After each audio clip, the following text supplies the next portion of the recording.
Good morning everyone. Time हो गया है 6:30 और फिर से हमने अपना ये रूटीन ना स्टार्ट किया है क्योंकि बीच में ठंडी भी बहुत पड़ी, तबीयत भी सबकी बहुत ख़राब हुई।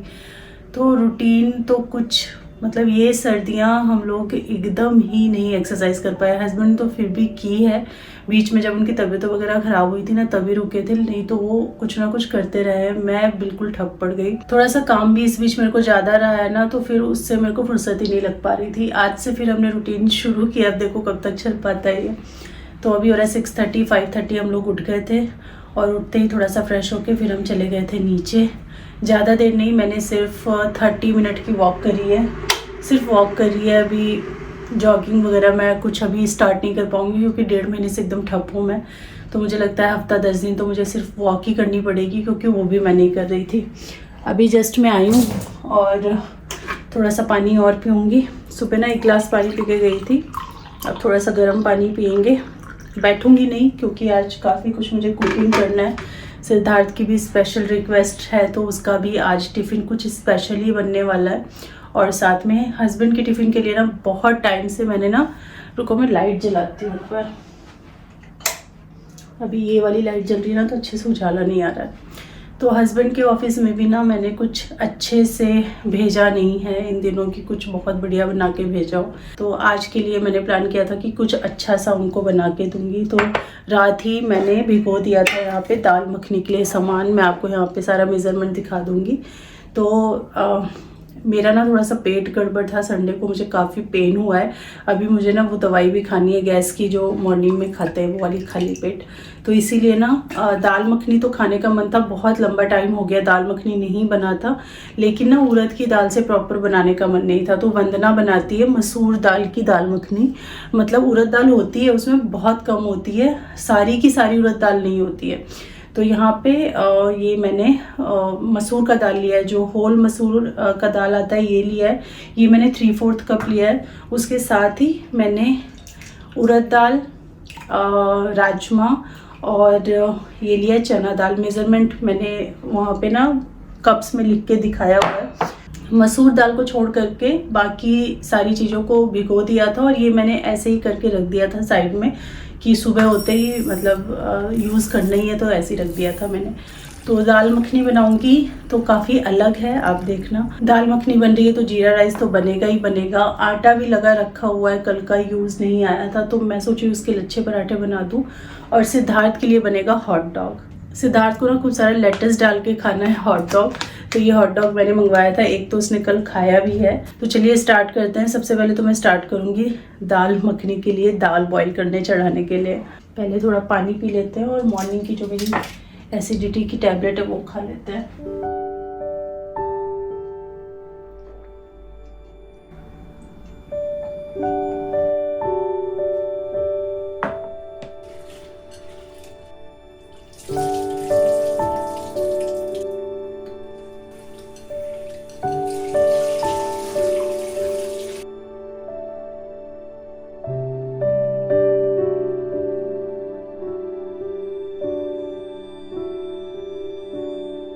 और जब मैं वॉश कर रही थी उसी टाइम मैंने मसूर दाल इन सारी दालों के साथ, राजमा उड़द वगैरह के साथ ना वॉश कर लिया था। पानी डाल देंगे, नमक डाल देंगे, 1 हरी इलायची और 1 तेज पत्ता, बस इतना ही डालना है इसमें। पहली सीटी के बाद धीमा कर देना है, फिर 3 सीटी लगा लेनी है, अच्छे से ये गल जाएगा।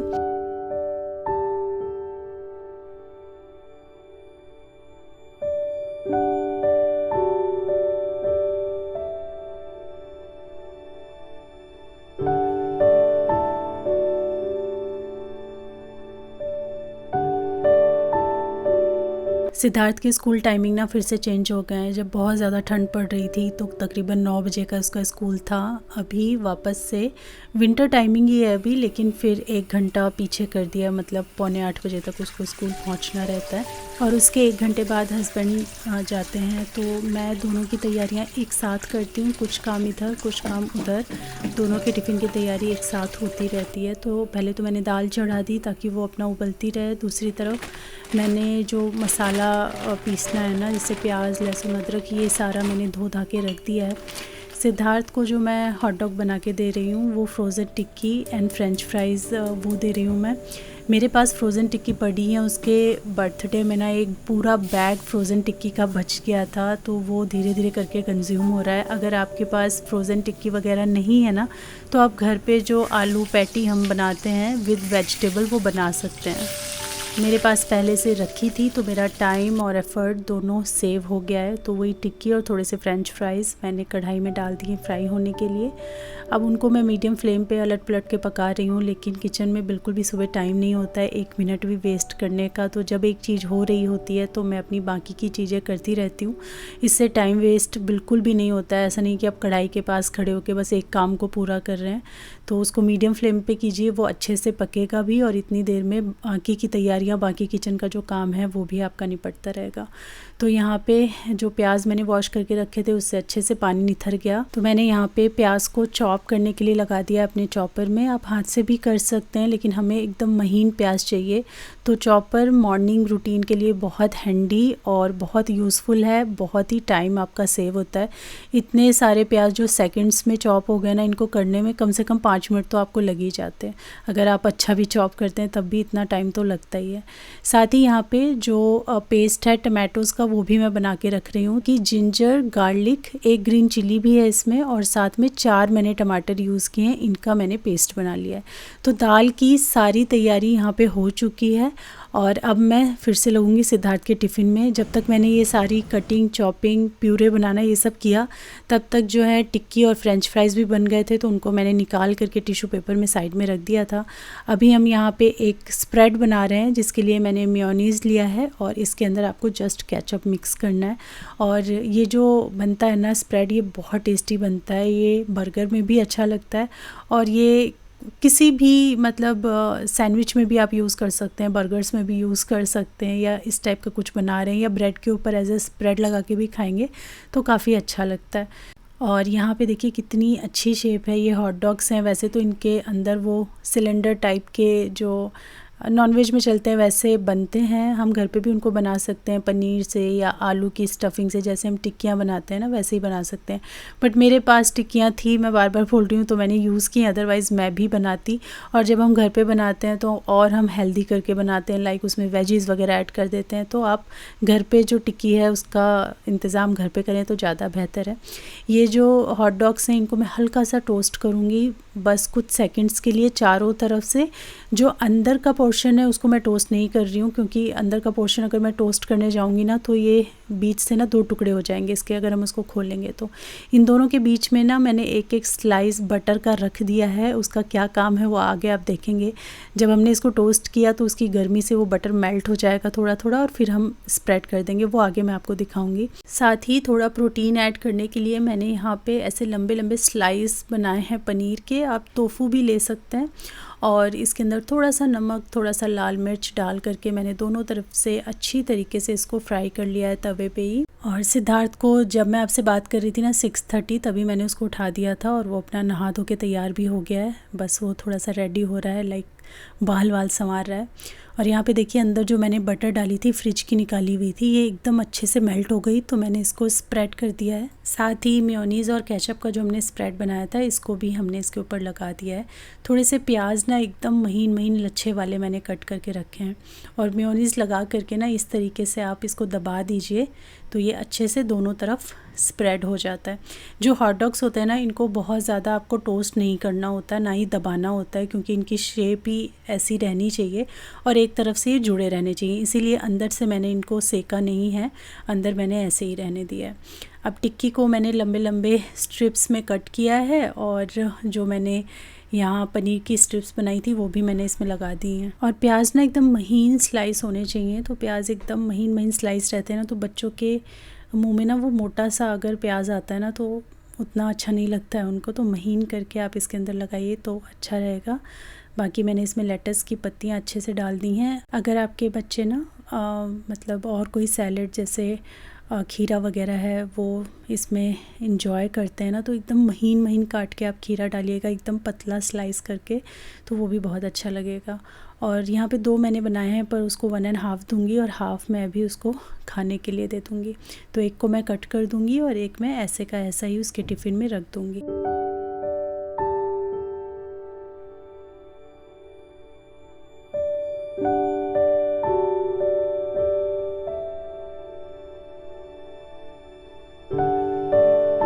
और ये टिफ़िन ज़रा सा भी बच के नहीं आया था। पता नहीं क्यों बच्चों को ऐसी ही चीज़ें आजकल भाती हैं। ऐसा ना कल्चर बनता जा रहा है कि टिफ़िन में ना खाना ना ले जाके ऐसी चीज़ें लेकर जाओ। मुझे बिल्कुल अच्छा नहीं लगता है देना, टू बी ऑनेस्ट मैं बताऊँ। अपना बचपन याद करें तो मुझे ये सारी चीज़ें पता भी नहीं थी, या मेरे सराउंडिंग में जो भी टिफ़िन लेकर आता था, हम लोग हमेशा पराठा सब्ज़ी लेकर आते थे, पराठा अचार लेके आते थे, स्टफ्ड पराठा लेकर आते थे, मतलब पराठा रहता था। इस तरीके से कोई भी मतलब सामान नहीं रहता था। लेकिन आजकल अगर आप बच्चे को पराठा सब्ज़ी, या वो क्लास में ऐसा एटमॉस्फेयर हो गया है कि सब बच्चे थोड़ा मजाक टाइप भी उड़ाते हैं कि अरे तू पराठा लेकर आया, और फिर बच्चे पूरा खा के नहीं आते। और देखा देखी भी होने लगी कि वो ये लाता है, वो ये लाता है। इन सब चीज़ों से मैं बहुत फेडअप कई बार महसूस करती हूँ। सच बताऊँ तो मैं हमेशा उसको पराठा या घर के बने राजमा चावल, कढ़ी चावल, इस टाइप की चीज़ें टिफ़िन में देना चाहती हूँ, लेकिन ऐसा लगता है कि वो सब कल्चर एकदम ख़त्म ही हो चुका है। आप भी मम्स होंगी, आपके क्या विचार हैं इस बारे में, और क्या आप भी अच्छा महसूस नहीं करते हैं इस तरीके का टिफ़िन देख के? और मैं तो बिल्कुल मुझे अच्छा नहीं लगता है पास्ता, सैंडविचेज़ या इस तरीके की चीज़ें देखकर। बट क्या करें, जब भी कुछ पराठा या ऐसी कुछ देने की कोशिश करती हूँ तो हमेशा टिफ़िन भरा ही आता है। मुश्किल से 30-40% खाना ख़त्म होता है। आप ना मुझसे ज़रूर शेयर करना कि आप कैसे मैनेज करते हो और आपके बच्चे क्या क्या ले जाते हैं टिफ़िन में। तो चलिए, सिद्धार्थ तो चला गया स्कूल, उसके पापा छोड़ने गए हैं, और इस टाइम तक ना मेरा सारा मटेरियल रेडी था दाल मखनी बनाने के लिए। तो ये तैयारी मैंने पहले ही कर ली थी, जैसे दाल भी उबल गई है, साथ ही ये सारा मसाला भी मैंने बना के रख लिया था। तो सबसे पहले आपको एक मोटे तले के बर्तन में ना, चाहे कढ़ाई हो, चाहे कोई भगोना हो, चाहे इस तरीके की हांडी वगैरह हो, इसमें आपको घी लेना है।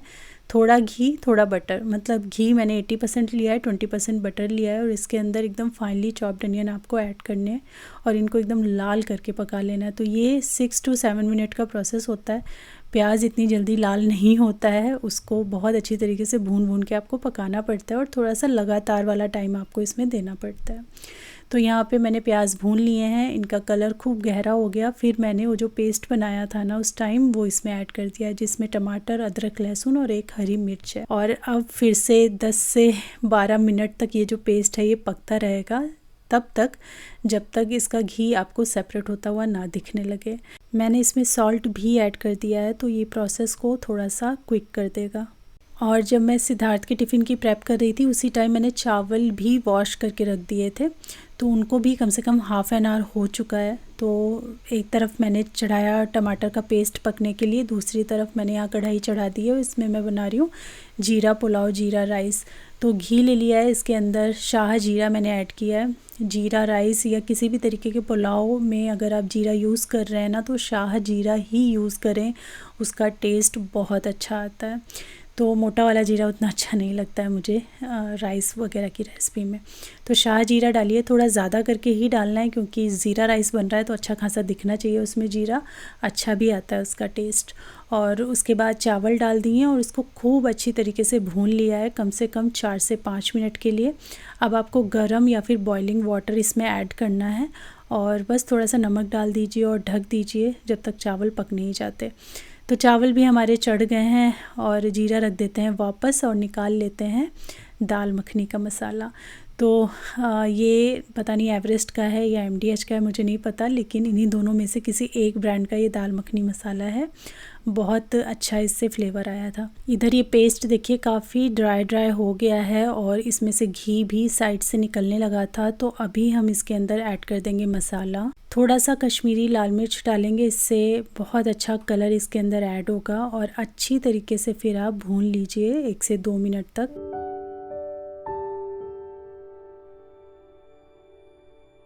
यहाँ पे आप गौर करोगे तो मसाला कितनी अच्छी तरीके से भुन चुका है और अच्छे से तेल दोबारा से सेपरेट होने लगा है। उसके बाद हम इसमें अपनी ये दाल ऐड कर देंगे। यहाँ पे पानी और नमक वगैरह आप एडजस्ट कर सकते हो। इस दाल को ना आपको 7 से 8 मिनट तक बॉईल करना है और थोड़ा थोड़ा आप मैश भी करते रहिए, जिससे इसमें एक जो पानी पानी अलग है ना वो थिकनेस एक इसमें ऐड हो जाएगी। लास्ट के 1-2 मिनट जब बचें तो आप इसमें ऐड कर दीजिए कसूरी मेथी। तो थोड़ा सा ऐसे मैंने हाथ से मसल के डाल दिया है, लगभग 1 टेबलस्पून रहा होगा ये। साथ ही मैंने इसमें कम से कम हाफ़ कटोरी, हाफ़ बड़ी कटोरी और ये छोटी सी कटोरी है मेरी, तो 1 कटोरी भर के मैंने मलाई डाली है। और ये फ्रेश क्रीम है जो हम दूध पर से उतारते हैं ना घरों में, बस वही क्रीम है। ये नहीं है तो जो आपको मिलती है मदर डेयरी की और अमूल वगैरह की क्रीम का पैकेट आता है ना, उसकी क्रीम भी आप यूज़ कर सकते हो, बट घर में है तो आप यही यूज़ करें, ज़्यादा अच्छा रिज़ल्ट आएगा। तो बस ये क्रीम डाल दी है, अब अच्छी तरीके से इसको मिक्स कर देंगे। अभी हम इसको 1 से 2 मिनट और बॉईल करने वाले हैं और फिर हम इसके अंदर हरा धनिया भी मिक्स कर देंगे। हरा धनिया ना एकदम फ़ाइन चॉप होना चाहिए, मोटा मोटा चॉप नहीं होना चाहिए, तो एकदम फ़ाइन मैंने चॉप किया है और वो हम इसके अंदर थोड़ा अभी ऐड कर देंगे और थोड़ा बिल्कुल लास्ट में हम ऐड करेंगे। और बस ये दाल मखनी हमारी बनके तैयार है। थोड़ा सा बस बॉईल हो जाए फिर मैं इसको गैस पर से उतार दूँगी और लास्ट में आप इसके ऊपर बटर और जो मैंने कहा धनिया का पत्ता जो है ना वो डाल के रख दीजिए।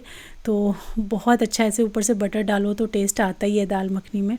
तो यहाँ पे एक छोटा सा टुकड़ा मैंने बटर का डाल दिया है। अभी बस ये थोड़ी ही ठंडी हुई है, लेकिन आप देखिए इसमें क्रीमीनेस एंड थिकनेस बढ़ गई है। जब ये थोड़ा और ठंडा होगी तो और क्रीमी और थिक हो जाएगी और ये एकदम परफेक्ट थिकनेस है। इससे ना ज़्यादा गाढ़ी पसंद आती है और ना इससे ज़्यादा पतली पसंद आती है। जिस टाइम ये सब मैं कर रही थी तो बीच में से टाइम निकाल करके मैंने यहाँ पे आलू जो हैं इनको भी बॉईल कर लिया था।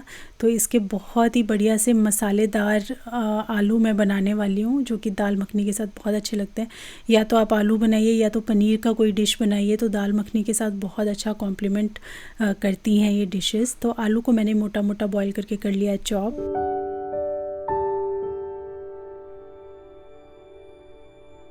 और यहाँ पे मैंने चाय का पानी भी चढ़ा दिया था, मतलब इसी पॉट में दूध था तो इसी में थोड़ा पानी और लौंग इलायची ये सब डाल के मैंने चढ़ा दिया था। तो एक तरफ चाय हो रही है, राइस भी मेरे यहाँ पे बन चुके हैं। और राइस जब बन जाए उसके बाद उसको ढक देना चाहिए 7-8 मिनट या 10 मिनट के लिए। और उसके बाद आप ऐसे चला करके ना एक बार इसको छोड़ दीजिए। अच्छी तरीके से फ्लफ़ी हो जाते हैं राइस और एक एक ग्रेन अलग हो जाता है। अगर आप ऐसे के ऐसा छोड़ दोगे, ढका ढका चलाओगे नहीं ना उसको, तो फिर वो ढेपा जैसा बन जाता है, मतलब लच्छा जैसा बन जाता है, फिर वो खाने में भी उतने अच्छे नहीं लगते हैं। तो चलिए आलू बना लेते हैं। तो इसके लिए खड़ा मसाला कूटना है, जिसमें 2 मसाले जाएंगे, एक तो धनिया जाएगी और दूसरा जाएगी सौंफ। और इनको एकदम मोटा मोटा आपको कूट लेना है, बस 2-3 टुकड़े हो जाएं बस। इसको डायरेक्ट हम तेल में डाल देंगे और यहाँ पे मैंने सरसों का ही तेल इस्तेमाल किया है। और इसमें ना जीरा वगैरह का तड़का लगाने की कोई ज़रूरत नहीं है, सीधा ये खड़े मसाले डालो तेल में, हल्का सा वो भुन जाए, फिर आप बॉइल्ड आलू डाल दो। और आलू ना ऐसे फुल्ली एकदम मशी बॉइल्ड नहीं होने चाहिए, थोड़े से सख्त बॉयल होने चाहिए, मतलब 80-90% बॉयल रहते हैं ना, तो वो अपना स्ट्रक्चर मेंटेन करके रखते हैं और उसके ये ज़्यादा अच्छे बनते हैं। तो अब ना कम से कम 7-8 मिनट आपको आलू बस भूनने हैं। नमक मैंने डाल दिया है, नमक ज़रूर डाल देना पहले, क्योंकि भूनने के दौरान जो है नमक अंदर आलू के चला जाएगा। तो उधर भून रहे हैं, इधर मैंने पराठा बनाना भी स्टार्ट कर दिया। तो मैंने पहले एक बड़ी सी रोटी बनाई, उसके ऊपर घी लगाया, अच्छे से स्प्रेड किया, फिर लाल मिर्च, साथ में जो आपने वाइट पाउडर देखा ये एक्चुअली लहसुन का पाउडर है, लहसुन का पाउडर, लाल मिर्च और धनिया के पत्ते, ये मैंने अच्छे से बिखरा दिए। और फिर जिस तरीके से मैंने कट करके इसको रोल किया वो तो आप देख ही रहे हो स्क्रीन पे। बस अच्छे से बेल लेंगे और दोनों तरफ घी तेल जो भी आप लगाते हो लगा के आप सेंक लो। और देते समय बस इसको मसल देना है, जैसे कुलचे वाले या नान वाले थोड़ा सा मसल देते हैं ना, बेसिकली कुलचों में ही मसला जाता है। लच्छे उसके खोलने के लिए हल्का सा गरम गरम ही अगर आप उसको दबा देंगे तो वो हो जाएगा। तो इधर पराठे बन रहे हैं और इधर जो देखिए ये आलू एकदम लाल लाल भुन रहे हैं, ये इतने टेस्टी बने थे ना।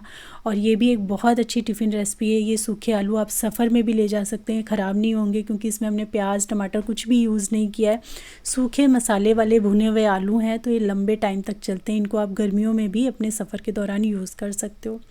जब ये आलू इतने भुने भुने हो जाएं फिर आप इसमें मसाले मिक्स कर दो, जैसे हल्का सा धनिया का पाउडर, लाल मिर्च का पाउडर, थोड़ा सा कसूरी मेथी डाला है, थोड़ा सा हरा धनिया डाला है। इसमें हल्दी मत डालना, आप लाल मिर्च ही डालना, तो ये बहुत अच्छे ऐसे एकदम मसालेदार से दिखेंगे।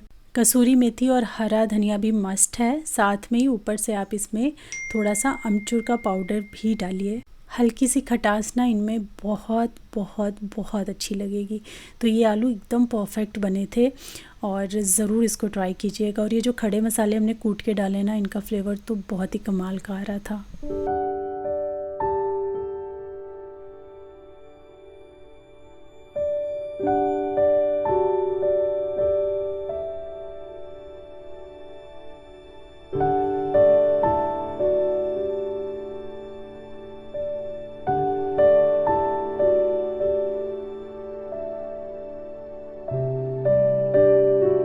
यहाँ पे मैंने हस्बैंड के लिए खाना लगा दिया है। थोड़े से आलू पराठा चाय भी दिए, साथ में मैंने थोड़ा सा दाल मखनी भी दिया था कि टेस्ट करना। लेकिन आलू पराठा और चाय इसका कॉम्बिनेशन ज़्यादा अच्छा होता है और दाल मखनी ऑब्वियसली चाय के साथ अच्छी नहीं लगती। तो उन्होंने जस्ट 1 चम्मच टेस्ट कर लिया था, जो मैंने थोड़ा ही दिया था, लेकिन उन्होंने खाया नहीं। बोला आप टिफ़िन के लिए पैक कर दो, मैं वहीं खा लूँगा। और ये सारा मैंने उनका जो टिफ़िन है पैक करके भी रख दिया था। थोड़ा ठंडा हो जाता है उसके बाद पैक करो तो अच्छा रहता है। तो मैं पहले ही ऐसे निकाल के रख देती हूँ और ये धीरे धीरे ठंडा होता रहता है। साथ ही ड्राई फ्रूट्स खाने का टाइम नहीं था अभी, तो उन्होंने बोला पैक कर दो, तो मैं ये पैक कर दूँगी। तो वो गाड़ी में ही बैठे बैठे खा लेते हैं ड्राई फ्रूट्स वगैरह।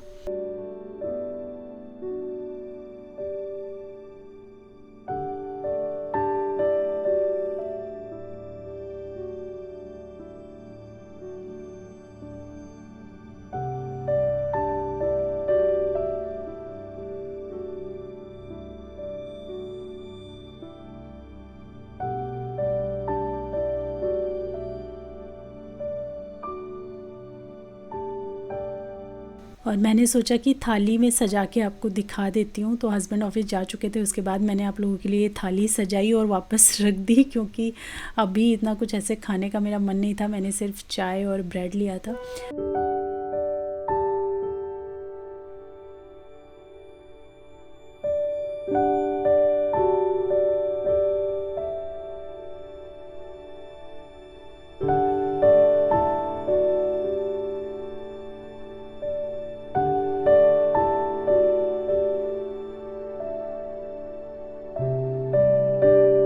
ये ऑफिस चले गए हैं और मैं अपनी चाय लेके बैठी हूँ। उनको तो मैंने चाय दे दिया था, फिर अपने लिए मैंने दोबारा गर्म किया और इसके साथ लिया है मैंने ये हाफ ब्रेड।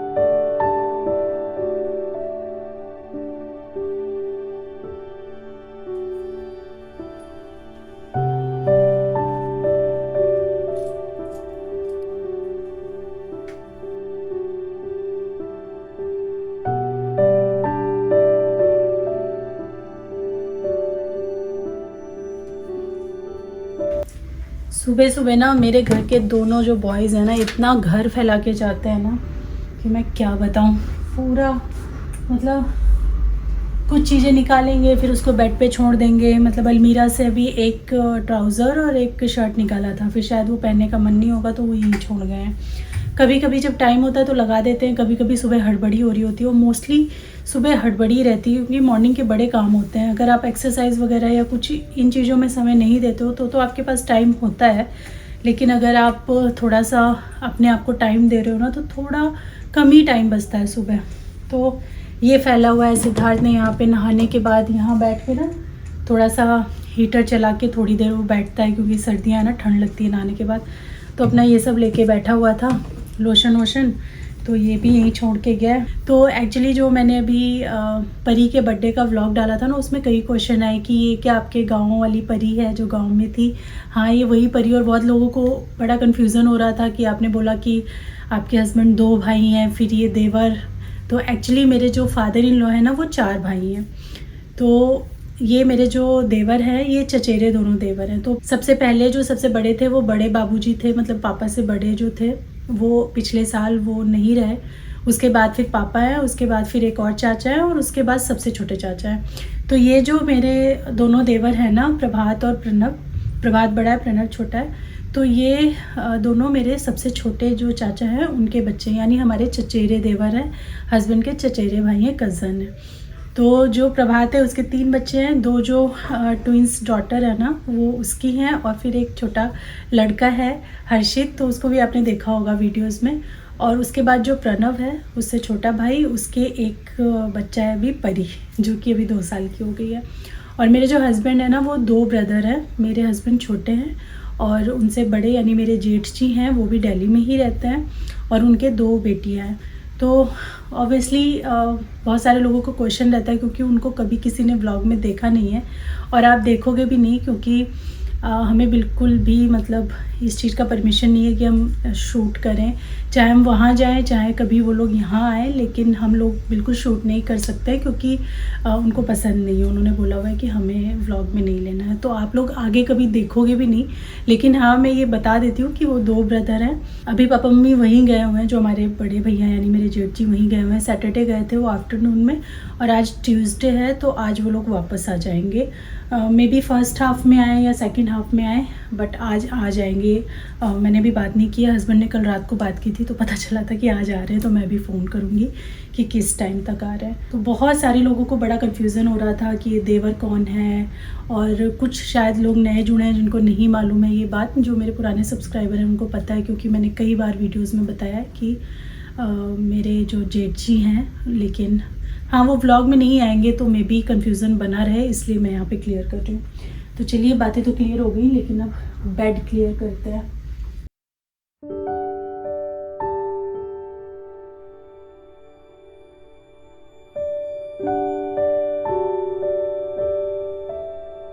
बेड वगैरह क्लीन करके ना मैं यहाँ आई डाइनिंग टेबल की साइड में, और देखिए कितना भरा हुआ है इसको। तो सिद्धार्थ ने पूरा डंप यार्ड बनाया हुआ है।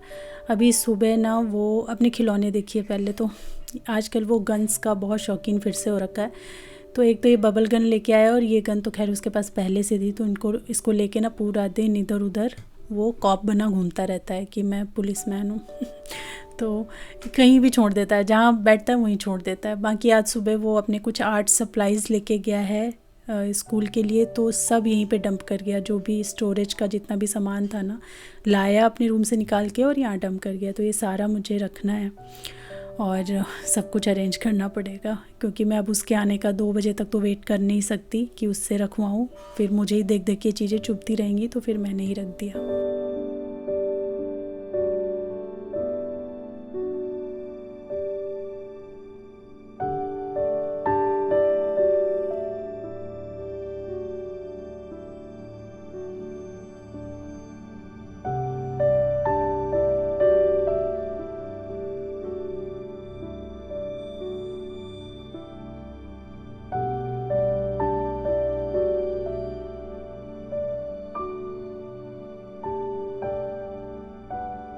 और सुबह जब मैं काम कर रही थी ना, तो मैंने एक लॉट ऑलरेडी मशीन में कपड़े डाल दिए थे, जो कि अब हो चुके हैं। जब ये सारा मैंने निपटाया तब तक ये हो चुके थे। आज कपड़े काफ़ी धोने थे ना मुझे, तो टाइम लगता है ना साइकिल कंप्लीट होने में, तो इसीलिए थोड़ा अर्ली लगा दिया था मैंने।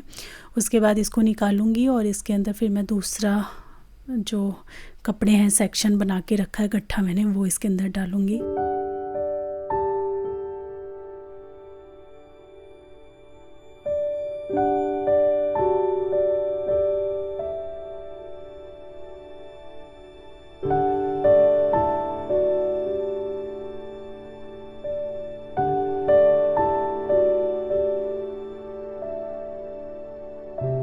और सारे बर्तन अब मुझे खाली करने हैं, क्योंकि जो हाउस हेल्प है वो आ जाएगी।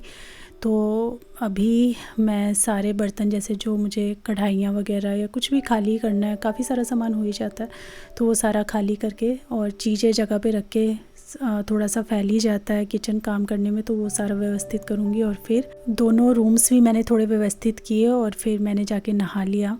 नहाने से पहले जो बाथरूम की बेसिक क्लीनिंग होती है, लाइक प्लेटफॉर्म, बेसिन वगैरह, वो सब भी मैंने कर लिया है। अभी जो मैंने लास्ट व्लॉग डाला था ना, जिसमें हम लोग म्यूज़ियम ऑफ इल्यूज़न गए थे, वहाँ पे मुझसे लिप शेड पूछा था, तो वैसे तो मैं ये दिखा चुकी हूँ। ये मम्मा अर्थ से आया था मुझे। ये है मम्मा अर्थ का 01 कार्नेशन न्यूड, और बहुत अच्छा शेड है। ये ऐसा शेड है ना कि किसी भी स्किन टाइप पे ना बिल्कुल परफेक्ट जाने वाला शेड है। बहुत प्यारा शेड है, एवरीडे शेड है। ऐसा नहीं कि वैसे शेड होते हैं ना कुछ जिनको आप ओकेजनली वेयर कर सकते हो, लेकिन ये ऐसा नहीं है, ये एवरीडे आप यूज़ कर सकते हो। तो जब से आया तब से तो मैं इसको लगभग डेली ही इस्तेमाल कर रही हूँ। होता है ना, कोई नई चीज़ आती है तो आप उसको बार बार यूज़ करते हो। पहले मैंने ना लिप बाम लगा लिया था नहा के आने के तुरंत बाद, तो उसके बाद ना अभी लिप बाम को अगर थोड़ा सा आपके लिप्स क्रैक हो रखे हैं तो फिर ये लिप बाम को हल्का सा लगा के फिर आप वाइप कर दो, तो ये जितने भी क्रैक होते हैं ना ये सारे निकल जाते हैं और फिर लिपस्टिक आप अप्लाई करो तो उससे ठीक रहता है।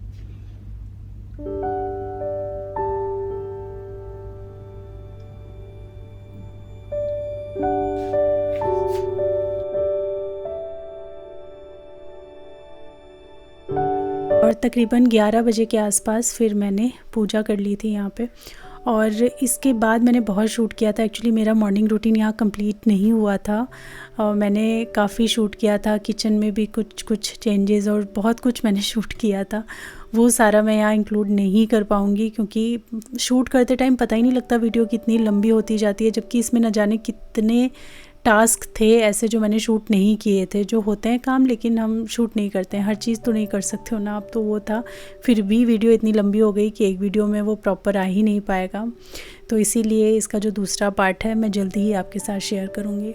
चलिए तो आज की वीडियो यहीं पे एंड करते हैं, मिलती हूँ मैं आपसे अपनी नेक्स्ट वीडियो में। तब तक के लिए thanks for watching, take care, bye bye.